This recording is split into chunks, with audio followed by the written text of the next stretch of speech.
ఇక డీటెయిల్స్లోకి వెళ్తే విద్యార్థులకు మంచి చదువులు చెప్పి వారిని ప్రయోజకులుగా తీర్చిదిద్దాల్సిన ఉపాధ్యాయులు వారి చేత వెట్టి చాకరీ పనులు చేయిస్తున్న సంఘటన బైన్సా మండలం వట్టోలి గ్రామ ప్రభుత్వ పాఠశాలలో సోమవారం చోటు చేసుకుంది.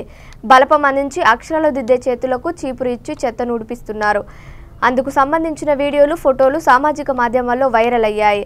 వన మహోత్సవాల్లో భాగంగా చెట్లు నాటే కార్యక్రమంలో భాగంగా మట్టి బాగా పడటంతో అనుకోకుండా ఓ విద్యార్థిని వరండాలో క్లీన్ చేస్తుందని, కావాలని దురుద్దేశంతో చేయించింది కాదని హెచ్ఎం గంగాధర్ పేర్కొన్నారు. నేను గంగాధర్ ఎంపీపీఎస్ వాటోలి స్కూల్ హెచ్ఎంగా ఇన్ఛార్జ్ మొన్ననే తీసుకున్నాను సార్. పరిస్థితి ఏంటంటే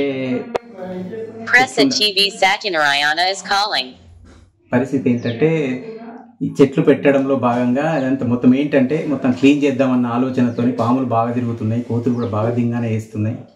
అందుకనే చెట్లు తీసుకొచ్చి పెట్టిన మట్టి బాగా పడింది. వరండాలో పడంగానే పిల్లలు నేను చూడలే, వాళ్ళే ఊడ్చేస్తున్నారు. గ్రామ పంచాయతీ నుంచి వాళ్ళు కూడా రెగ్యులర్గా వాళ్ళు పొద్దున సాయంత్రం ఊడ్చేస్తూనే ఉంటారు. పొద్దునైతే పక్కా ఊడ్చేస్తారు సార్, సాయంత్రం ఉండదు కానీ పొద్దున క్లీన్ చేస్తారు. ఇటువంటి మేము దురుద్దేశంతో చేసింది కాదు, ఇది పిల్లలకు ఎటువంటి దురుద్దేశంతో చేసింది కాదు. మేము హార్డ్ వర్క్ పిల్లలతో మమేకమై మేము కానీ మా టీచర్ కానీ మేము అందరం కష్టపడి పని చేసుకుంటాం సార్.